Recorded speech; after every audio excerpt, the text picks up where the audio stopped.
નમસ્તે મિત્રો, સરકારી અધિકારી બનો ચેનલમાં તમારું હાર્દિક સ્વાગત છે.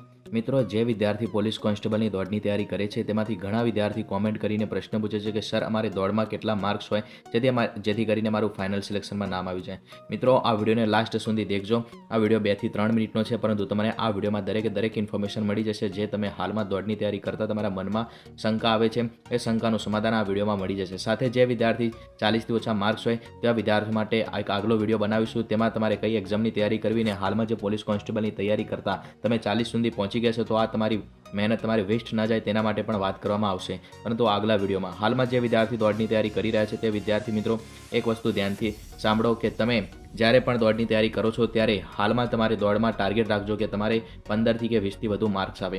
હવે વાત કરીએ કે જે મહિલા ઉમેદવાર છે તેને 40થી વધુ માર્ક છે તે પોતાની દોડમાં 15 અથવા 20થી વધુ માર્ક લાવે તેનું ફાઇનલ સિલેક્શનમાં નામ આવી જશે. 40થી વધુ માર્ક છે તે મહિલાની વાત કરું છું, તે બહેનની વાત કરું છું કે જેને 40થી વધુ માર્ક છે. હવે પુરુષ ઉમેદવાર છે તો જેને એસટી કેટેગરીમાં છે તેને 45થી વધુ માર્ક છે તે 25માંથી 25 સ્કોર કરે અથવા 20થી વધુ માર્ક લાવવાની કોશિશ કરે તમારું જરૂર ફાઇનલ સિલેક્શનમાં નામ આવી જશે. જે પુરુષ ઉમેદવારને 55 અથવા 55થી વધુ માર્ક છે તે જરૂર 15થી વધુ માર્ક લાવવાનો ટાર્ગેટ રાખે અથવા 20થી વધુ માર્ક લાવવાનો ટાર્ગેટ રાખે, જરૂર તમારું ફાઇનલ સિલેક્શનમાં નામ આવી જશે. જે પુરુષ ઉમેદવારને 60થી વધુ માર્ક છે તે પણ 15 અથવા 20થી વધુ માર્ક આવશે તો તમારું જરૂર ઉપરમાં અનઆરમાં તમારું નામ લાગી જશે. અને જે પુરુષ ઉમેદવાર છે તેને 70ની વધુ માર્ક છે અથવા 80ની આસપાસ માર્ક છે તે જરૂર 10+ અથવા 15થી વધુ માર્ક લાવવાની કોશિશ કરે જેથી કરીને તમને બેનિફિટ તો જરૂર થશે. પરંતુ મિત્રો તમે મેરિટ લિસ્ટમાં ટોપરમાં હશો પરંતુ તમને આ દોડની અંદર તમને બિલકુલ ડર નહીં લાગે કે હવે મારું સિલેક્શન થશે કે નહીં થાય. જરૂર તમારું સિલેક્શન થઈ જશે. મિત્રો, દરેક વિદ્યાર્થી મિત્રોની જે કોમેન્ટ હતી તેનો જવાબ આપવામાં આવે છે. હવે વાત કરીએ કે જે વિદ્યાર્થી હાલમાં દોડની તૈયારી કરે છે તેવા વિદ્યાર્થીને પગ દુખે છે તો તેનું શું કારણ છે. મિત્રો, તમે ઘણા સમયથી દોડ કરતા નતા અને તમે હાલમાં દોડ ચાલુ કરી છે. તમારા પગ દુખવાનું મુખ્ય કારણ છે કે તમારી ઓવર એક્ટિવિટી. મિત્રો, હાલમાં તમે દોડની તૈયારી કરી રહ્યા છો, આનું કોઈ પાછળ કારણ નથી. ઘણા વિદ્યાર્થીઓ કહે છે કે સર મને પગ બહુ દુખે છે. મિત્રો, પગ દુખાવાના છે. પગ દુખાય તો તમારે બે જ વસ્તુ જોવાનું કે તમારા પગ કઈ જગ્યાએ દુખાય છે. હાડકામાં દુખાય છે તો ડૉક્ટર પાસે જાઓ, લોહીની પ્રોબ્લેમ હોય તો ડૉક્ટર પાસે જાઓ, પરંતુ મસલ્સનો પ્રોબ્લેમ હોય તો તમે બરફ ઘસો, તેલની માલિશ કરો, આયોડેક્સ વોલેની લગાવીને તમે તે ભાગને હિલિંગ આપી શકો છો. મિત્રો, એનું કારણ છે કે જો તમને ઓવર એક્ટિવિટીના કારણે તમારે હાડકામાં દુખાતું હોય તો તમે જરૂર ડૉક્ટર પાસે જાઓ. પરંતુ તમારે હાલમાં તમારે મસલ્સમાં દુખાય છે તો તમે એનું કંઈ ડર ન રાખશો, બીજા દિવસ ત્રીજા દિવસે અથવા 4-5 દિવસમાં ઉતરી જશે. કારણ કે આપણા શરીરમાં ઓટોમેટિક આપણું શરીરમાં જે દુખાવો છે તે ઓછો થઈ જાય છે. કારણ કે આપણા શરીરમાં હોર્મોન સિસ્ટમના કારણે ડોપામિન નામનો હોર્મોન્સ રોજ આપણે રાત્રે ઊંઘીએ ત્યારે રિલીઝ થાય છે અને એમને પણ રિલીઝ થયા કરે છે જે આપણે હેપીનેસ ઉપર આધાર હોય છે. ઘણા બધા કારણ છે, એની જાતે આપણો દુખાવો ઓછો થઈ જશે. પરંતુ મિત્રો, હંમેશા યાદ રાખજો કે જે વિદ્યાર્થી હાલમાં દોડની તૈયારી કરી રહ્યા છે તે પોતાની પૂરેપૂરી શક્તિ સાથે દોડની તૈયારી કરે. કારણ કે મિત્રો, દોડની તૈયારીમાં સૌથી વધારે જરૂર હોય તો પ્રબળ ઈચ્છા શક્તિ, આત્મવિશ્વાસ. કારણ કે જે વિદ્યાર્થી મિત્રોને 55થી ઓછા માર્ક્સ હશે તે ઘણા લોકો એમને કહેતા છે કે ભાઈ તારું સિલેક્શન નહીં થાય, માટે તમે એવા વ્યક્તિની વાત ઉપર ધ્યાન ના આપતા. કારણ કે તે લોકો તમારો આત્મવિશ્વાસ તોડવાની કોશિશ કરી રહ્યા છે.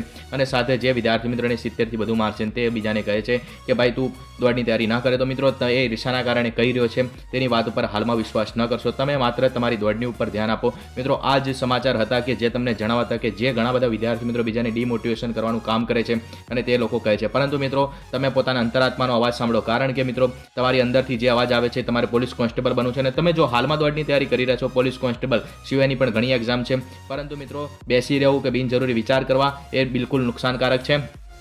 અને કોઈક નકારાત્મક વ્યક્તિની વાતો ક્યારેય ન સાંભળવી. કારણ કે મિત્રો, આ દેશમાં પણ આજે આતંકવાદી હુમલો થયો. આતંકવાદી હુમલામાં પણ આપણા દેશના ગદ્દારો ઘણા હતા જેના કારણે આતંકવાદી હુમલો થયો. હાલમાં મિત્રો એક વસ્તુ ધ્યાનથી સાંભળી દેજો કે જે લોકો ઈર્ષાના કારણે નુકસાન કરે છે તે પોતાની સાથે બીજાનું પણ નુકસાન કરે છે અને તેમને જરૂર સજા મળશે. અને મિત્રો, એ જે હાલમાં પણ જે તમારું નુકસાન કરી રહે છે તે પોતાનો ખાડો ખોદે છે તે ખુદ જ પડશે. માટે મિત્રો, તમે જો એક વસ્તુ ધ્યાન રાખજો કે જે વિદ્યાર્થી મિત્રોને 45, 55 અને 60ની આસપાસ માર્ક છે તે જરૂર દોડની અંદર 20થી વધુ અથવા 15થી વધુ માર્ક લાવે, તમારું જરૂર ફાઇનલ સિલેક્શનમાં નામ આવી જશે. પરંતુ મિત્રો, બીજાની વિચારધારા ઉપર અથવા બીજા કોઈ વ્યક્તિ જે તમને કહે કે ભાઈ દોડ ના કરીશ, હાલમાં તું બિનજરૂરી મજૂરી ના કરીશ, તો મિત્રો તેવા વ્યક્તિને અત્યારે કહી દો કે ભાઈ તું મને 9 તારીખ પછી મળજે.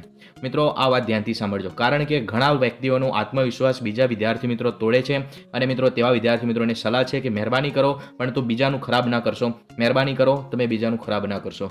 પોતાની સાથે કંઈ સારું થતું ના હોય, પોતાનાથી કંઈ સારું થતું નહીં તો બીજાનું ખરાબ ખરાબ ક્યારેય ના કરશો. મિત્રો, આ વિડીયોમાં માત્ર ને માત્ર જે વિદ્યાર્થી મિત્રોને હાલમાં દોડના સમયે પ્રશ્નો ઉત્પન્ન થતા હતા તેને માટે હતો. હવે એક ખાસ વાત ધ્યાનથી સાંભળી દેજો કે જે વિદ્યાર્થી મિત્રો હાલમાં દોડની તૈયારી કરી રહ્યા છે અને જે વિદ્યાર્થી મિત્રોને 55ની આસપાસ માર્ક છે અથવા 40ની આસપાસ માર્ક છે, તે સાથે 9 તારીખ પછી અથવા અત્યારથી દિવસમાં 20 થી 30 મિનિટ અથવા 2 કલાક તમારાથી જેટલો સમય એટલો તમે હાલમાં જનરલ નોલેજની તૈયારી કરો. કારણ કે મિત્રો થોડા જ સમયમાં એપ્રિલ પછીના સમયમાં વનરક્ષક, તલાટી, જુનિયર ક્લાર્ક, ઓફિસ આસિસ્ટન્ટ કોઈ પણ એક એક્ઝામનું ફોર્મ આવશે, એક એક્ઝામની ડેટ આવશે અને એક્ઝામ એ સમયગાળામાં લેવામાં આવશે. ત્યારબાદ મિત્રો પીએસઆઈની એક્ઝામ છે, થોડા સમયમાં આવશે. પોલીસ ઇન્સ્પેક્ટરની એક્ઝામ છે, જે થોડા સમયમાં આવશે. પીએસઆઈની એક્ઝામનું નોટિફિકેશન આવશે અને મિત્રો જીપીએસસી ક્લાસ 1 2 7મા મહિનામાં આવશે. માટે મિત્રો સખત મહેનત કરજો. કોઈ પણ ક્વેરી તો કોમેન્ટ કરીને જણાવજો અને મિત્રો દોડની તૈયારીમાં પૂરેપૂરી કોશિશ કરજો. તમારું જરૂર સિલેક્શન થઈ જશે. આ જરૂર થઈ જશે મિત્રો. આશા રાખજો, કારણ કે આશા જ હંમેશા આપણને જીવાડે છે અને મિત્રો આપણી પાસે સખત ઈચ્છા શક્તિ હોવી જોઈએ, સખત પ્રબળ આત્મવિશ્વાસ હોવો જોઈએ. મિત્રો જય ભારત, વંદે માતરમ. વિડીયો પસંદ આવે તો લાઈક કરજો, બીજાને મદદ કરવી હોય તો શેર કરવો તો કરો, ના કરવો તો કંઈ નહીં, પરંતુ તમે સખત મહેનત કરજો અને જરૂર ચેનલને સબસ્ક્રાઇબ કરી હોય તો સાઈડમાં પેલા બેલ આઇકનને જરૂર પ્રેસ કરી દેજો અને મિત્રો બેલ આઇકન પ્રેસ કર્યો હોય તો તમે સખત મહેનત કરજો.